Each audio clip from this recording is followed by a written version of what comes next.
What's up, you guys? My name is Aubrey. This is my channel, and I just finished watching the Senate hearing that was held this morning and the Small Business and Entrepreneurship Committee, with the two testimonies being from Steve Mnuchin, who's the Secretary of Treasury, and one of the administrators for the SBA.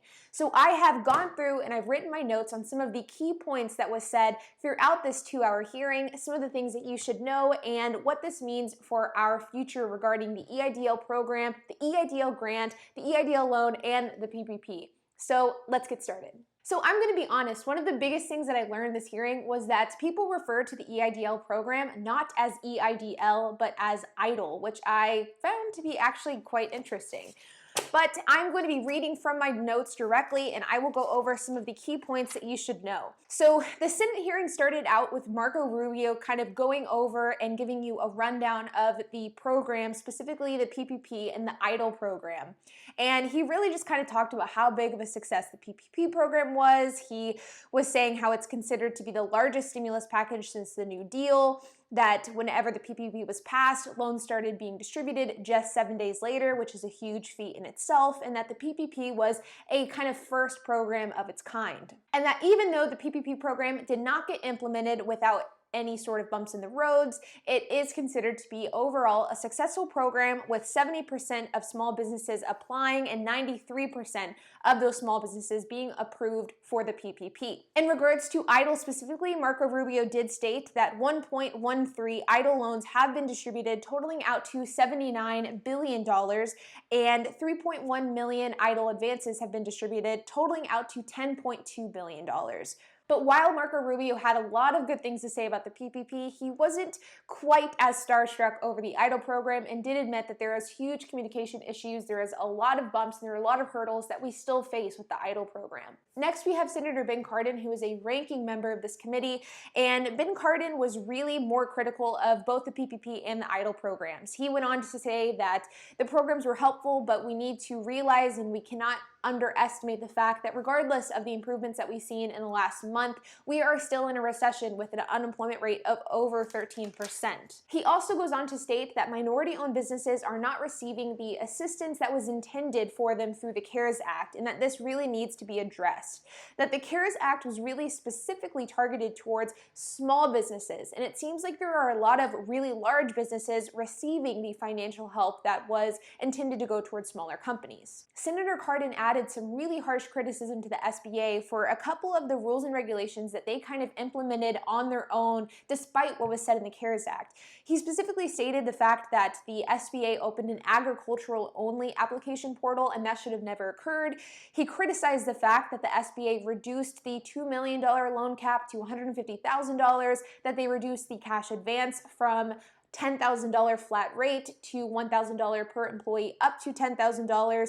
He also criticized the fact that only 15% of EIDL loans have been processed, which means that 85% of people are still waiting to hear what the status of their loans are. And lastly, he was extremely critical of the lack of communication with the SBA. And he specifically stated that we can all agree there is going to be a second round of stimulus, but we need the data in order to implement this, meaning that he is essentially placing blame on the SBA for the fact that they have not been giving the government the data that they need in order to start planning and start executing a second round of stimulus. Now we moved on to the opening statements from the witnesses, Steve Mnuchin and Administrator Carranza. And really during the opening statements, they kind of just touted the PPP program, and Administrator Carranza kind of just gave a rundown on how she's improved the SBA throughout her time in the administration. And so there wasn't a whole lot there that really benefited or gave a lot of information to the PPP or the EIDL program as a whole. But after the witness testimony, we moved on to the Q&A portion of this hearing, and it started out with Marco Rubio, who only had one question for the witnesses. His question was, if borrowers fail to spend the 60% of their PPP on payroll, will they still qualify for forgiveness? And Steve Mnuchin's answer to that question was, yes, they will qualify for forgiveness, but the forgiveness may be different, and it may look different in comparison to if they would have spent the entire 60% on payroll. So I thought that was good news for anybody who has received the PPP. Next, we moved on to Senator Ben Cardin, who has been extremely critical of the EIDL program, and he really emphasized this in his questions. He stated that the PPP and EIDL was intended to be used together, and those kind of loan programs were intended to be used in conjunction with one another. but why is EIDL not being used to its full capacity? He stated the fact that there should have never been an agricultural-only application, that we should have way more than 15% of the EIDL loans processed, and why is there a cap for the loan and the advance amount, and why did they kind of go rogue and implement this on their own? And the answer from the administrator wasn't really that good of an answer. She basically stated that because of the fact that the PPP is handled by banks while the EIDL program is handled by the SBA specifically, the SBA had to make ongoing adjustments in order to accommodate the influx of applications. She didn't give a specific reason as to why they decided to do agricultural only applications or why they reduced the loan amount from $2,250,000, but it was implied that it was done in order to kind of make the money last longer and allow it to be distributed to more businesses. Now, to Ben Cardin's credit, he did not accept the answer, and in fact, he seemed even more irritated at the end of his questioning because he absolutely did not accept that as an appropriate answer and felt like even with her kind of halfway justification for the reductions in the agricultural only applications, that he felt like that was not an excuse for what the SBA had done. But that was the end of his questioning, and it moved on to Senator Jim Rich, who asked the question of, are you surprised of how the economy has bounced back as quickly as it has? And Steve Mnuchin basically said that yes, he was surprised. He thought that the bottom would be in June, and it ended up being in May. But the economy and the kind of improvement in the economy that we've seen over the last few weeks or few months is purely a credit to the government response to COVID-19. Now, in the same line of questions from Senator Rich, Administrator Carranza stated herself that by next week, all 5 million loans that the SBA had received since March will enter the loan processing phase of the portal, and there will be no new EIDL loans that had not been addressed yet. And so I thought that that was extremely promising. So if you have not received an update in the answer regarding your EIDL loan, then you should receive an update by next week, maybe the week after at the absolute latest. But it does seem like as of next week, there will be no more loans that are pending processing, and they will all be in the processing phase of the EIDL application process. Next, we moved on to Senator Cantwell, who asked the question, we need to prioritize really small businesses, 10 employees and under, and Administrator Carranza agreed and said that there is a dedicated task force in the SBA for sole proprietors and independent contractors, and that they are trying their best in order to accommodate to small businesses with 10 employees or less, and not so much on these big companies that have been receiving both PPP and EIDL help. Now, I don't know how true that is, and I don't know how effective this special task force has been, but this was her exact phrasing during this line of questioning. Next, we move on to Senator Tim Scott, who asked the question, as June 30th comes closer, is there a chance of seeing another PPP extension? Is there any other ideas to optimize economic recovery? And Steve Mnuchin responded saying that he thinks that we will see a second round of stimulus, but he isn't exactly sure what that's going to look like.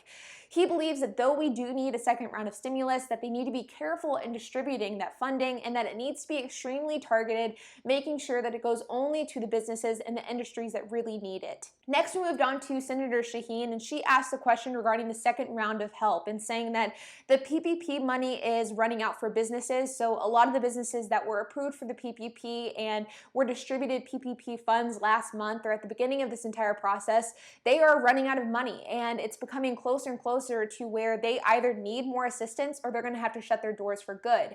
And she asked the question of what are we going to be doing to help these businesses that received the PPP or received EIDL, but it just simply wasn't enough. And Steve Mnuchin's comment to that was that we are committed to jobs, that we do want to see job growth, that we are committed to helping businesses stay open, but he didn't give specifics on kind of what that looks like and how they plan on approaching this problem as businesses start to run out of PPP funds. Now, Administrator Carranza had a kind of similar response to this question. She had stated that the SBA is hiring more employees, more representatives to help process the EIDL loans that could potentially help these businesses stay afloat. She also said during the same line of questioning that the SBA and EIDL is preparing to accept more applications. She said that they are preparing to accept more apps other than agricultural and they are in the process and setting themselves up to evaluate more loans and more letters for reconsideration, as well as appeals for more money. So if you are somebody who was denied the loan and you sent a letter of reconsideration, this is really good news for you. If you're also somebody who was approved the loan and you didn't get enough money and you want to file a letter of reconsideration for more funds, this is also really good news for you. So it does look like the SBA is setting themselves up to maybe open the portal up to more businesses and start accepting more applications, and at the very least, if they're not accepting new applications, they are evaluating old ones, and so this is great news. Next, we moved on to Senator Kennedy, who didn't really ask anything specific. He talked about kind of the protests and the riots and how businesses are affected by that, so that doesn't really involve this video, so I will skip that. He did ask about the forgiveness of the PPP and what is the intent from the Department of Treasury and the SBA on forgiveness regarding the PPP. And Mnuchin did state that the intent with the PPP was to have these loans forgivable, and they are going to try to make it as easy as possible and as accessible as possible to allow for businesses to apply and be approved for forgiveness with the PPP program. Next, we moved on to Senator Coons, who really kind of changed the topic into the Small Business Debt Relief Act, which is the act that anybody who has received a certain type of SBA loan during this period of time got 6 months of relief, and that a lot of businesses don't seem to be taking advantage of this program purely because they don't know it exists. And his question was more so on the idea of how do you educate business owners that this program exists and that they can take advantage of it. And the administrator's response was really just, knowledge is power, and we need to do a better job of communication.